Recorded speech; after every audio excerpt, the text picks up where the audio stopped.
raise their hand if they speak English. Well, really? Well, if they don't, then. Well, just ask them, maybe. Does anyone need a translator to some other language? And that's called samsara. This, in fact, in Buddhism, they use the term nirvana. Nir is the negative prefix, means without, and vana means current. And so there's this current, there's this flow of birth and death, birth and death. And so nirvana literally means to stop that cycle of birth and death.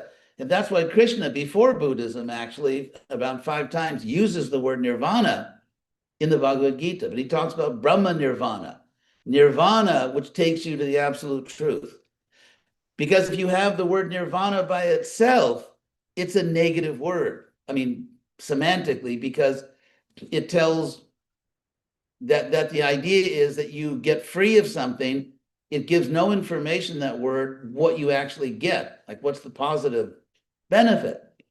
And that's why, if you know the history of Buddhism, I mean, for thousands of years, they've been arguing about what the positive part is, because it just wasn't part, because in the word nirvana, it's a negative word. So anyway, so if you can tolerate a little philosophy, we should have like support animals or places you can go if, you know, philosophy is too much for you. But the very fact that when you have words like this, that for example, asurya nama, that worlds which are avrita, which are covered andena by blindness and by ignorance. And so to say that people will enter into demonic worlds after, you know, when they leave this world, there's sort of a moral judgment here. Or you could say Krishna's, the Upanishad is just explaining how the universe works. This is how if, for example, if someone says to you that if you eat that food, you're going to get really sick and suffer. That's not a moral judgment. It's a science. Someone is simply alerting me that if I eat this food, or if I drive in this crazy way, or if I break the law in a certain way, that bad things are going to happen to me. So if I can bring in Socrates here, you know, like clap if you like Socrates. There's a Socratic dialogue. There's a Socratic dialogue called the Euthyphro, in which Socrates is talking with an extremely self-righteous fool.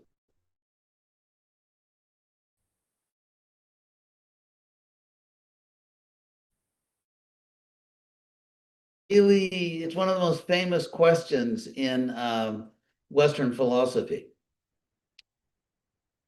Socrates, because this person claimed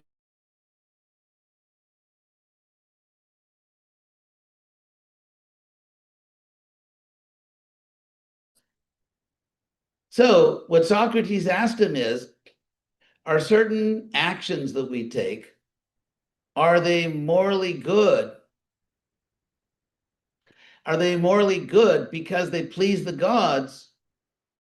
Or are the gods pleased because the actions themselves are good? In other words, is morally objective or subjective? So if we read in the Vedas or read in the Bhagavad Gita that you should do this and you shouldn't do that, is that objectively true?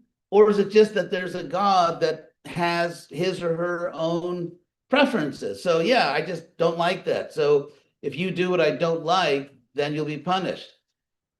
It's not that what you're doing is intrinsically bad. It's just that I don't like it. In other words, are the laws of the universe or the moral laws, are they ultimately whimsical? Just pleasing the whim of some person that's much more powerful than you. You know, we can call it a god or a god with a capital G. It just means someone has a lot more power than you. And that person has their preferences. So if you do what they like, you're rewarded. If you do what they don't like, you're punished. I mean, imagine if you got a job, let's say as a personal attendant for someone, who was very whimsical. And so they sometimes got angry for no good reason. But if you want to keep your job, if you want to get paid, you have to put up with their whims and foolishness. It's not that the demands they're making of you are objectively moral, or the things they're forbidding are objectively immoral. So what's the case with Krishna in the Bhagavad Gita? Here's the good news. Krishna is not a jealous God. Krishna doesn't have anger management problems. In fact, in the Bhagavad Gita, Krishna actually says that you can be elevated in such a way that you'll get a higher birth in your next life, and you can be happy and you can be wise without Krishna. Not jealous. He's not jealous. Because in the Bhagavad Gita, there's these three qualities: the quality of goodness or virtue. Then there's sort of passion, which is selfish and vain. And then there's ignorance, which just means you have no idea where you are. And you have no idea what's going on. So Krishna says that in goodness, if you live a virtuous life, you'll be elevated in your next life. You'll be happy. You'll be wise.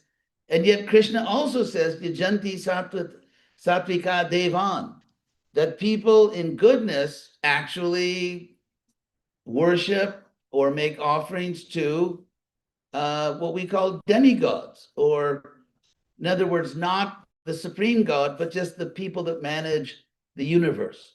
They're much greater than us. These people, by the way, are mentioned, and Plato talks about them. The Old Testament talks about them. And the idea that all the other higher beings in the universe are just demons or just don't really exist, that kind of came from Paul of Tarsus. It doesn't come from the Bible. So anyway, so Krishna says, rather than worshiping the Supreme Lord, you can worship just the people that manage the universe, and you can be elevated. You're not going to go to hell. You're not going to go into a lake of fire. You can actually have a good life. But because you didn't aim at the Supreme Lord, you won't go to the Supreme Lord. Because, I mean, obviously, if you go to the airport and buy a ticket for Detroit and they put you on a plane going to, I don't know, Indonesia, and you say, but I bought a ticket for Detroit. Yeah, but we're taking you to Indonesia. So when we act in a certain way, when we worship certain people, whether they're the gods of the Vedas or whether it's the Beatles, or or if you worship, I don't know, your boyfriend or girlfriend, I mean, whoever we worship, that's where you're going. Because by making choices, we are creating our next life. That's actually quite democratic, isn't it? So if you buy a ticket for Detroit and they take you to Detroit, you say, well, I didn't want to go to Detroit. I want to go to Portland, Oregon, but you bought a ticket for Detroit.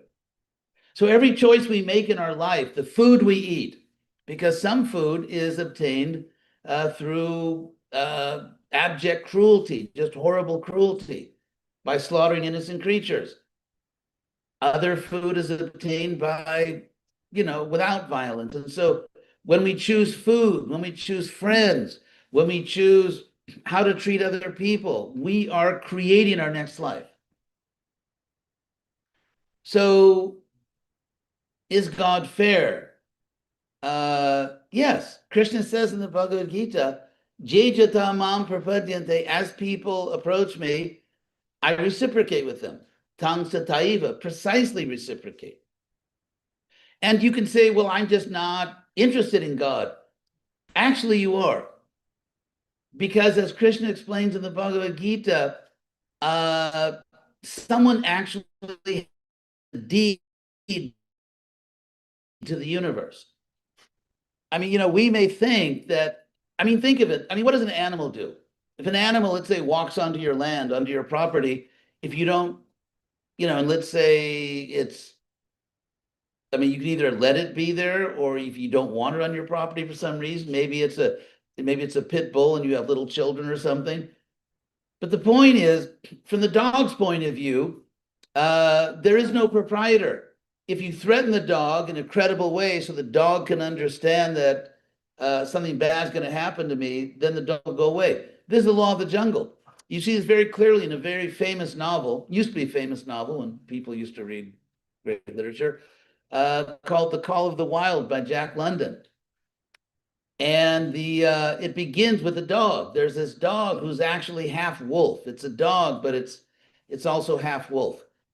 And it's being trained to go up to the Klondike to go in a dog sled. You've heard that expression, if you're not the lead dog, the scenery never changes. Anyway, so this dog is being trained to go to, and so the dog, because it has sort of this wild spirit, doesn't want to obey the trainer. And the trainer, and you're seeing the whole story through the eyes of the dog. And for the dog, the trainer is just the man with the club. The man with the club. And so when one sense, excuse me, one sense of right and wrong is just, if I'm going to get up, that's wrong. If I'm get reward. In other words, there's no sense of morality as something which is independent of, morality is independent of, let's say, rewards or punishments on the physical plane. It's just some things are just right. So sometimes we have conflicts of conscience. Like, I know that I shouldn't shoot this person, but if I don't shoot the person, these people are going to kill me and my family. The moral conflict. So we have a moral sense. The famous philosopher Kant, Immanuel Kant, who occasionally actually got some things right. I mean, he didn't get everything wrong. Got a lot wrong, but that's a whole other topic we could talk about someday. Kant. Anyway, so even Kant recognized that we have an intrinsic moral compass. We just know certain things are wrong. If we see an act of violence, let's say someone abusing or threatening a child, we just know that it's wrong. You don't have to be a philosopher. You don't have to say, well, according to my holy book, you don't need any of that. You just know it's wrong. You know it's seriously wrong. It's evil. You just know that. So we have this moral compass inside. But people that don't have that moral compass, they just know, if I do this, I'll get a club on the head. And if I do that, someone will feed me. That's it. That's good and evil. So anyway, so in the Bhagavad Gita, Krishna at length explains why good things are good. Getting back to the question of Socrates that he asked to Euthyphro.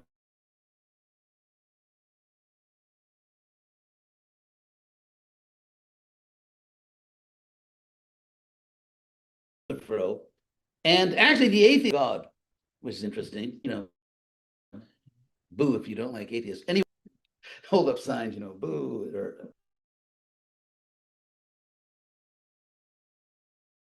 So this is the argument of the atheists.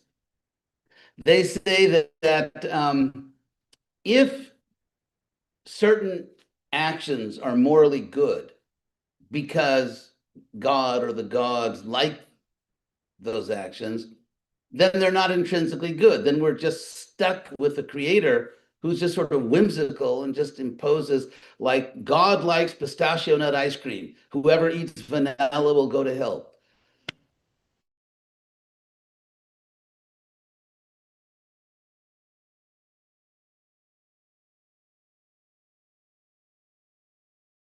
Punishes people just because he feels like it, like because he can do it. And I like people acting this way and I don't like them acting that way, no good reason. So therefore, just by God's whim, you could say certain acts are morally good or bad. And so that's unacceptable. That sounds very foolish. And who would want to worship a God like that? But then what about the other case? What if God approves certain actions as good and punishes other actions as bad because they are intrinsically good and bad?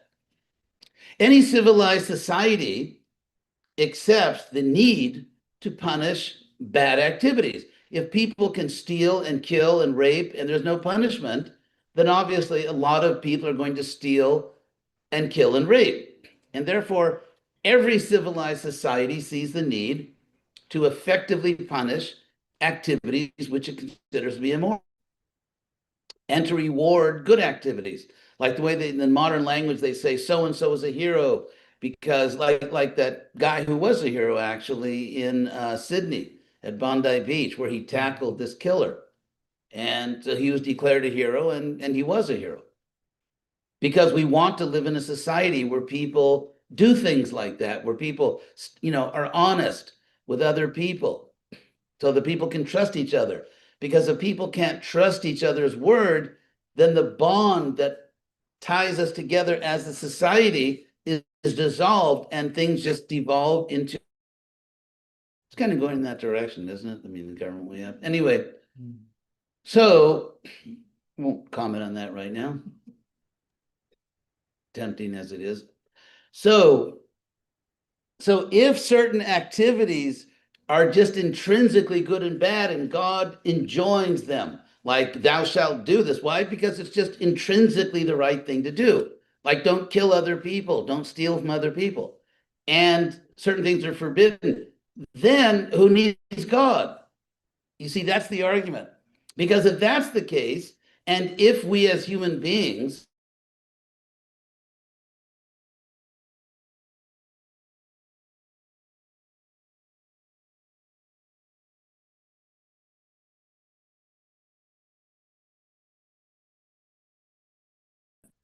okay, let's eat. Just kidding. Okay, so I have to come writing in, right? Like the U.S. cavalry. So actually, this argument ultimately fails philosophically, and I'll explain why. Because if it's a fact that certain things are intrinsically good morally and other actions are intrinsically bad, then wait a second. Do you realize the implication of that? The first implication of that is that we live in a bi-dimensional universe. Because probably we all accept, for example, this is a real glass of water, or let's say you have a real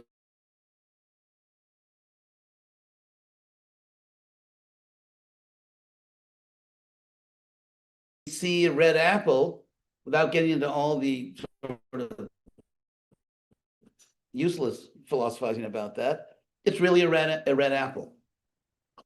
I mean, that's how we all got here. We believe there are laws of nature which are reliable. That's how we all came here tonight.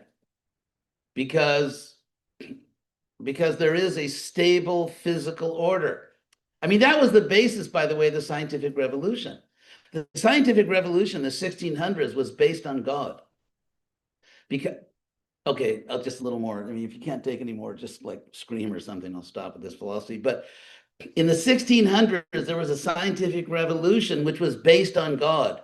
Because in the ancient world, there was a philosophy called Stoicism, which actually was very influential about 600 years. And then it got a revival because the scientific revolution took place in the wake of the Renaissance, the rebirth of classical knowledge, Greco-Roman knowledge. So this very powerful idea, which was very popular for 600 years in Europe, was that there is a logos, a logos. That, by the way, is where we get the word logic. That's why the science of everything is called physiology, biology, geology. In other words, it's the logos. It's the rational explanation of different is lost, and they're really frustrated about that astrology. They can't get over that. They had to settle for astronomy. They should have had astrology. But anyway, so the idea was that God is perfect reason, perfect rational intelligence. And there were different types of Stoicism, but I'm going a little more on the theistic side because this is the type of Stoicism which triggered or which greatly, how should I put it, energized the scientific revolution. The idea is that God is a perfectly rational being, not jealous, not crazy, like to torture people forever because I don't know, you didn't get the theology right. Like on page 19 of your book, you made a theological mistake, so you go to a lake of fire. The idea is that God is a perfectly rational being. But therefore, what's the implication of that? That when God creates the universe, it's a lawful universe. The universe obeys laws because God, whose mind is the logos, has invested that logic, that logos, in the physical world. But we are also created by God, so the logos is in our mind. Therefore, the logos within our minds can connect with the logos of the universe, and therefore there can be science. And that's actually was a big thing that gave people the confidence to do a scientific revolution. He was actually, and if you look at all the early scientists, whether it's, even Galileo, all these people, all the great astronomers, Newton, and they were all religious. They all thought they were proving God's existence by showing how logical and intelligent the universe is. So anyway, so we all accept the physical universe. Probably all of us accept there's a real physical world out there, or our body, and so on. However, if there's a real thing, which is virtue, if there's a real thing, which is goodness or virtue, and there's a real thing, which is evil, so if someone kills innocent people, it is objectively evil. I'm not just programmed by blind evolution to think it's evil because it kind of bestows some kind of reproductive advantage on people that think it's wrong to kill other people. Actually, it doesn't. Actually, people that kill other people have a reproductive advantage, and you can see that in the animal kingdom. But in any case, so if you believe that some things are truly good and truly wrong, right and wrong, you believe in a bidimensional universe. You believe that in the universe, some things are physical and some things are metaphysical. They're true, they're real, but they're not physical. An apple or a computer, they're physical objects. Virtue is not a physical thing. There's no physical object which is right. And there's no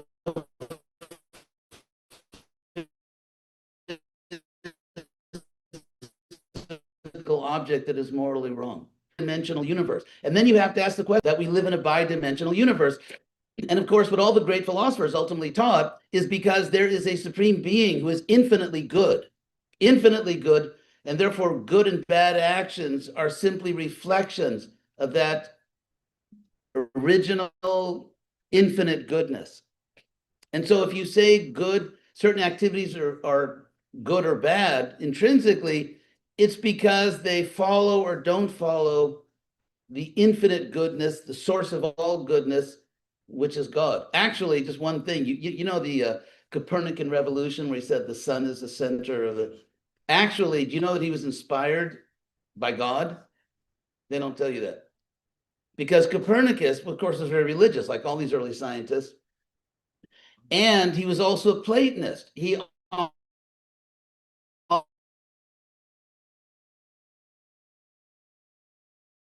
Why not the sun? Why should human beings be the center? Why not God be the center? And they were often running. Anyway, so there's not enough time to bore you to the point where you're contemplating suicide. So maybe we'll stop here for any questions. But there's a lot to say, and maybe I'll put in a plug now for my brand of Krishna consciousness, and that is, hi, my name is H.D.Goswami. We can put you in bhakti yoga for less than you think. So the idea is that, as we know, the world, to use the old cliche, is going to hell in a handbasket. So what the world really needs is intelligent theism, not sentimental, not relativistic, because, the dialectic is like the pendulum effect. So we went through hundreds of years of this awful, fanatical, violent murderous religion, actually. I don't mean to say everyone in that religion is bad. There are a lot of good people, but you had these powers that controlled churches. I mean, if you look at the history, you may think like the Crusades or, the Inquisition. Actually, it's not exactly what you think. It was much worse. It was actually much worse than you think. And so because of that, by this pendulum effect, people went to the opposite extreme. And you have atheists, materialists taking over the universities. And now it's coming sort of back to the center. What we need is fanatical religion is just going to basically destroy the world, and fanatical atheism. Because if you look at, I mean, who are the greatest or the worst genocide in the history of the world? They were atheists.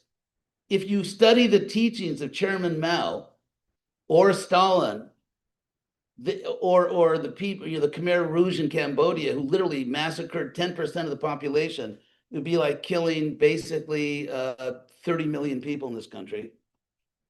Or if you look at all these different people, they were explicitly saying that this is the new religion.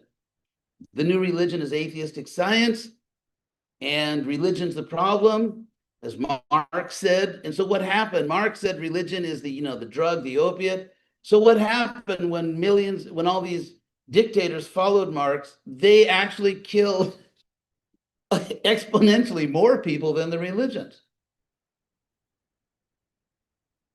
I mean, we're talking about tens and tens of millions, if not over 100. I mean, just they're numbers that we can't really process. Your brain is not made in such a way that you can really deal with 100 million murders. So therefore, fanatical religion doesn't work. Fanatical atheism doesn't work. They both just produce genocide. We have to go back to the middle, where we have rational, intelligent spirituality. And we're not going to get that if we just say, oh, they're all the same. Someone believes this, because it's not scientific. In other words, we don't have to be fanatical. We don't have to declare war against people of other religions, but take an academic field, take history, take people that study, let's say, the history of the Civil War. If it was considered impolite or rude or terrible to criticize some other scholar's theory, there's no scholarship. If you look at India, they debated things, Buddhists and impersonalists and Vaishnavas, devotees, they debated like crazy, but they didn't fight wars. They didn't kill each other. It was safe to debate these things. And so either fanatical religion, this is the only way, or fanatical relativity, metaphysical relativism, that everything's the same. Really? So if I become a terrorist, if I blow up school buses because they're not chanting Hare Krishna, that's okay, right? You've seen bumper stickers, all religions are good. Really? Well, anyone that says that clearly has never read a book on history or a newspaper. So what we need is not fanatical religion. This is the only way. And we don't need fanatical religious relativism. What we need is for intelligent people to think about it, discuss, sometimes debate with mutual respect. No one's going to kill anyone else. And that's why every science, every academic field progresses, because there is sort of civilized critiques. People criticize and you have to prove your point, and there's debates. And that's how science advances. And that's how theology advances. And the history of India actually proves it. I mean, that's a whole other topic, the intellectual history of India. So that's basically it. And that's what we're trying to do here in this, sometimes, outwardly eccentric Hare Krishna movement. What we're actually trying to do is sort of foster reasonable discussion and to bring all these resources of spiritual science to bear so that people can understand the science of God.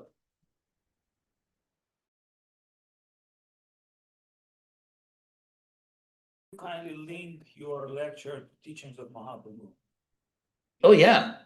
Thank you. Great question. What's the question? Can I link what I've just been doing to the teachings of Lord Chaitanya. Yes, because Lord Chaitanya and his most important followers were great scholars. They were great scholars. Do you want to hear the answer? He asked a question. Is he? Hare Krishna. Okay. Appeared in a warrior family because there were just all these demons in the world and they had to be kind of escorted to another planet. But 500 years ago, Lord Chaitanya appeared as a scholar.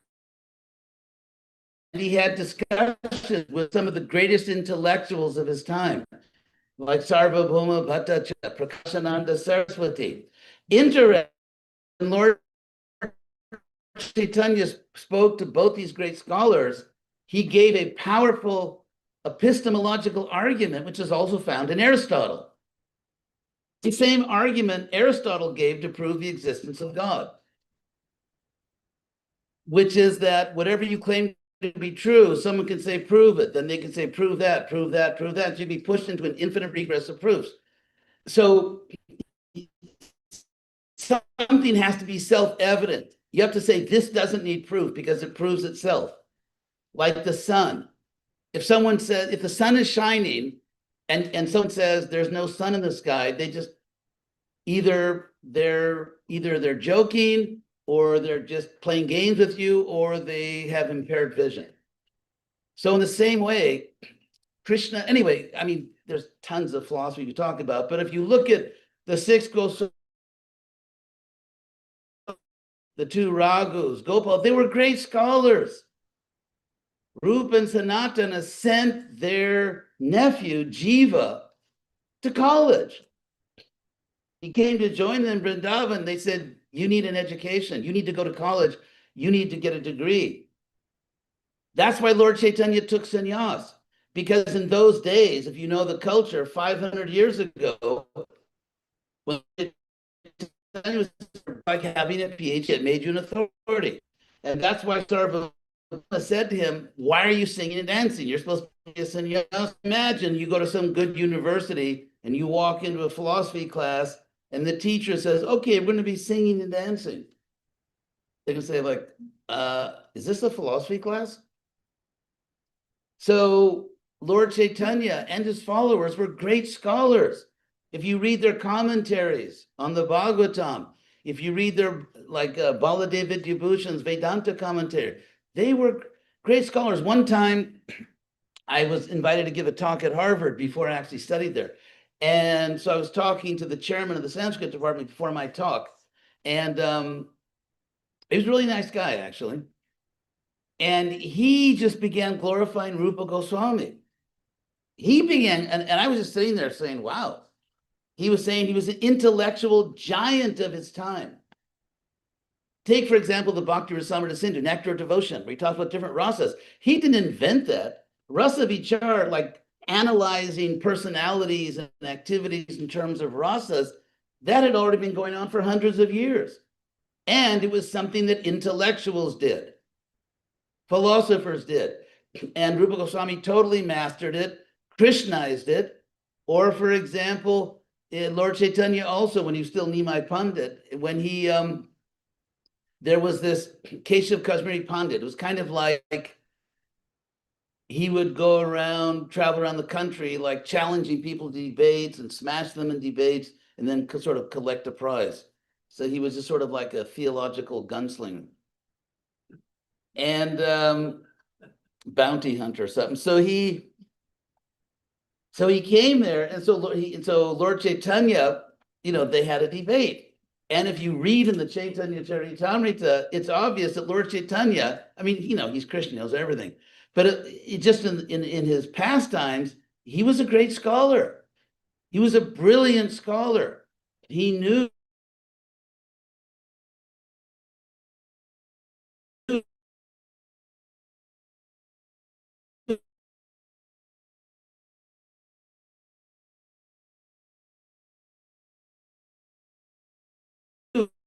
was brilliant. So he was brilliant in philosophy. He was brilliant in poetics. And don't stop there. If you look at Vishwanath Chakravarti Thakur, Jiva Goswami, Bhaktivinoda Thakur. Bhaktivinoda Thakur, who was the father of Prabhupada's guru, is in the history books. Bhaktivinoda Thakur is in mundane history books as one of the great intellectuals of his time. And his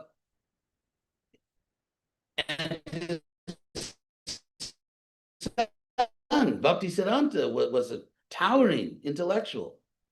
So Prabhupada said the reason he came to America is because America was so influential, and the current administration hasn't been able to totally destroy that yet, but because America is very influential, and so he was hoping that if we can persuade Western people, the world can actually be re-spiritualized. And Prabhupada used to always say we need to put a head on the headless society. This idea of comparing society to a human body and different vocations or parts of the body, this is back to the Rig Veda. This is in the oldest Sanskrit literature. It's in the 10th book of the Rig Veda, and it's called the Virat Purusha, the great person. And the social orders are mapped onto his body. And actually, in the second canto of the Bhagavatam, it's called Purusha Sukta Firm, that's chapters. And the Purusha Sukta is that section of the Rig Veda that talks about how the social divisions are mapped onto the body of God. And so the Bhagavatam talks about it also. And so the Brahmins are the head, the warriors or governors are the arms, and so the people that produce things, the farmers and merchants, they're the stomach, and Shudras the legs. So when Prabhupada said we have to put a head on society, what that means, you actually understand all these things, is that we need a Brahmin class. We need people who are scholars, who can stand toe to toe with materialists, with atheists, and actually establish that Krishna had his wonderful pastime, which we all love, but when he had to get down to business, that what's that? Paritranaya sadhunam, saving the good people, vinashaya duskritam, red carding the bad people, getting them out of the game. Krishna said, that's why I come. So when Krishna came, he came to reestablish dharma, virtue, justice. Dharma, by the way, is the main word in Sanskrit for justice. And so the Pandavas were warriors like him. And they did that. But when Krishna came as a Brahmana, as Lord Chaitanya, his most important followers were scholars.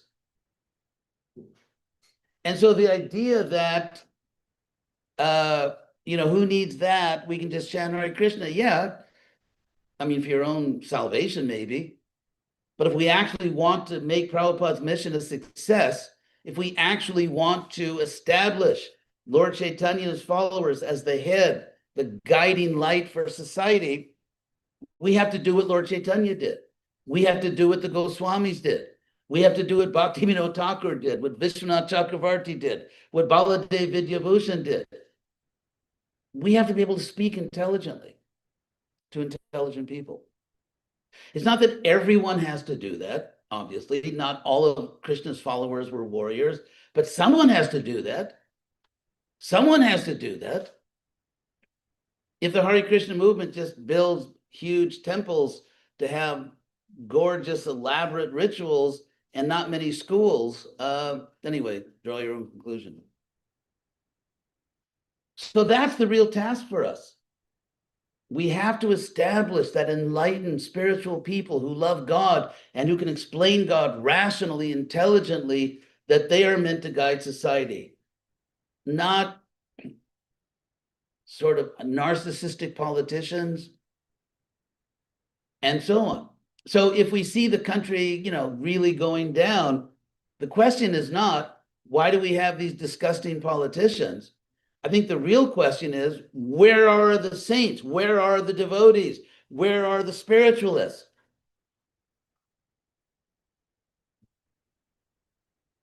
So that's the real question. Where are the schools? Where is ISKCON focusing all of its attention and resources on education, on schools, on training people to become the teachers of society? That's a serious question. I don't have an answer. Well, I do have an answer, but it's kind of rude. Anyway, so any other question? Yes, please. How do we draw the conclusion of what we just quoted, Parichanaya Sadhana Right, Vinasha right. Disputam, as a conclusion of the Mahabharata? I know you're a big expert on Mahabharata. So-called, yes. Doesn't seem like, like a glorious ending, right? Like everyone Absolutely. said, No, no, thank you for bringing up that point. how do we- Yeah, thank you. Very simple. Both mundane scholars, God bless them, and also the great acharyas like Madhvacharya have all stated that the Mahabharata, the Sanskrit text we have today, or even the Sanskrit text available to Madhvacharya 800 years ago, is, in Madhva's words, don't kill the messenger, thoroughly corrupted. Thoroughly corrupted. And so all these little Mahabharata comic books and little summaries you get, there's all kinds of things that didn't happen or things that did happen it doesn't tell you about. That's what the acharyas say. Now, the fact that even a sacred text can become corrupted over time, the first person that really makes this point very strongly is Krishna. Krishna in chapter 4 of the Bhagavad Gita says that this evam parampara praptam, this knowledge comes down in succession, but sakale neha mahatad yoganasta parantapa. The spiritual science was corrupted and lost over a great time. So Krishna himself talks about texts becoming corrupted. Fortunately, the Bhagavatam is a pure text, even from the point of view of material scholarship. If you look at all the corrections, anyway, I won't go into all the technical details, but the Bhagavatam is basically a pure text. There's no evidence that it suffered any serious corruption. Whereas Mahabharata is just, so that's why I'm writing the Mahabharata infomercial alert. I published, the first volume, I call it Great Bharata, and I'm sort of reconstructing the actual history. And the Bhagavatam itself, actually, in many cases, takes on the task of correcting the Mahabharata. For example, if you take the first canto, the first 6 chapters are just, giving basic Krishna consciousness, the sages of Naimisharanya, and then Vyasa is confused, and then Narada comes, and basically Narada tells Vyasa, and this is after Vyasa has done Mahabharata. He's already composed the Mahabharata, and Narada tells him, you really blew it. Actually, the Sanskrit he uses, if you look up the Sanskrit, it's almost heavier than the translation. The Sanskrit, jugupsitam, which means terrible, abominable. Dharma kritenu shasata, for the sake of Dharma, you caused a real mess.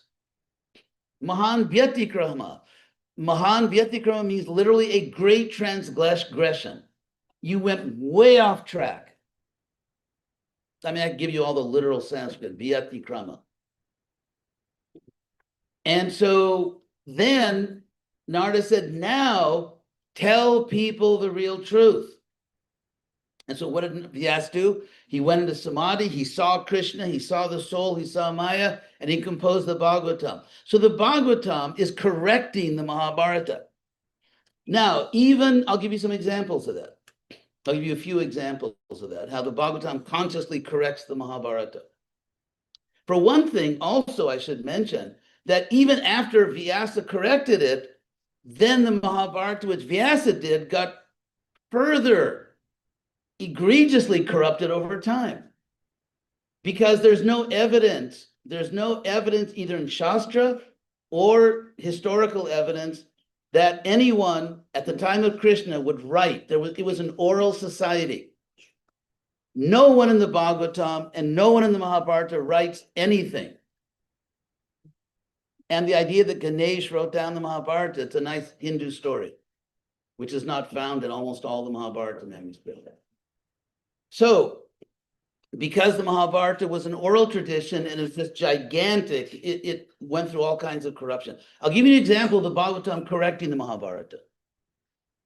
In the Mahabharata, the story of Parikshit, the great king Parikshit, how he left this world is very different. In the Mahabharata, when he's cursed, he's bitten by this snake bird, Takshaka, he's really afraid, like he panics. And so he he has constructed this like this big pillar, this high pillar. It's one pillar, and then a big little cottage on top, and he has his army around the pillar, so no one can come up and kill him. And then finally, Takshaka kind of weasels his way in, sneaks his way in, hides as a bug in a fruit that was being given to the king.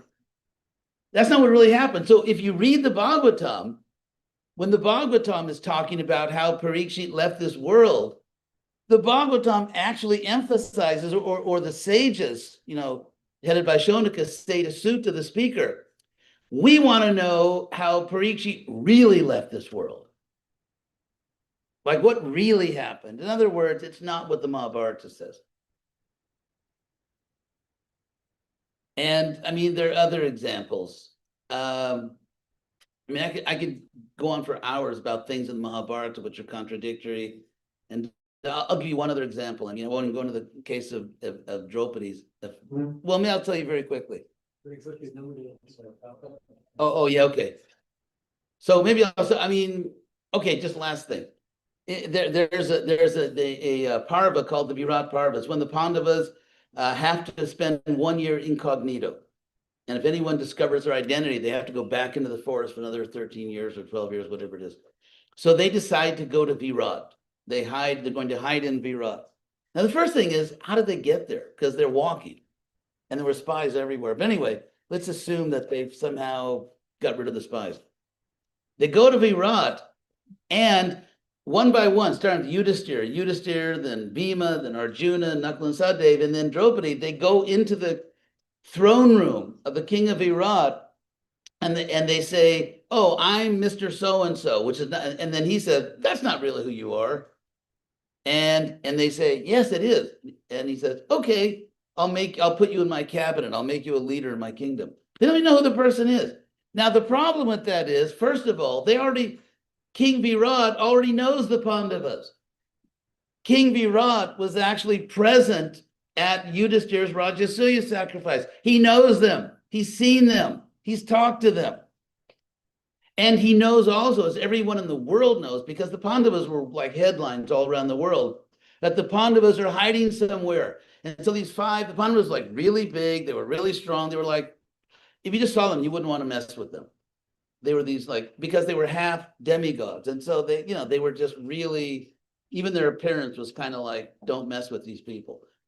So these 5 big people, and then Draupadi just walk into town exactly the time the Pandavas are hiding.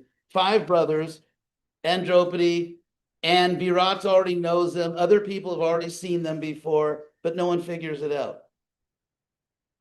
So what's really happening? Should I tell you? Okay, and then I don't want to stop the food. So what's really happening is this. It also comes out in that same section of Mahabharata that the king Virata was not really in charge of the kingdom. His kingdom had been usurped by his brother-in-law, his wife's brother, who was a guy named Kichaka, who was this terrible Asura demon. He had all these followers that I call the Kichakitos. Anyway, and he was so powerful, the king was afraid of him. Because when Draupadi goes to him and says, protect me, because he wants to rape Draupadi, the king is afraid. So Kichaka is actually in charge of the kingdom. And so clearly there was an agreement between the Pandavas and the king. I will hide you and you kill these demons. And that's exactly what happened. So, there are hundreds of things like that, which I don't have time for now. But so that's what I'm doing, trying to reconstruct the actual story. Wow. Maharaj, I'm just overwhelmed with, it's like listening to a storyteller. And I don't know about you, but I was enthralled. Anybody else feel the same way? Say you were, even if you weren't. And you're welcome to, we're gonna chant one round of japa together. And then you're welcomed after taking prasad he's gonna be here. You're not going anywhere, right? You're gonna stick around? Not there's food here. And you can talk to Maharaj, you can ask him any question you want. As long as it's, any question. So I have to thank everybody. We have people around the world listening. Okay, well then let me say goodbye to them. How happy. Oh, I'm a little bit blurry. There it is. There you go. yeah, how happy we are to host Maharaj and hope that he comes back more often as we've had a great history together. And I don't want to spoil it. Very old friend. Not that old. Oh, Hare Krishna. Thank you all for listening. Hasta luego, amigos. Hare Krishna. Acharya. Okay.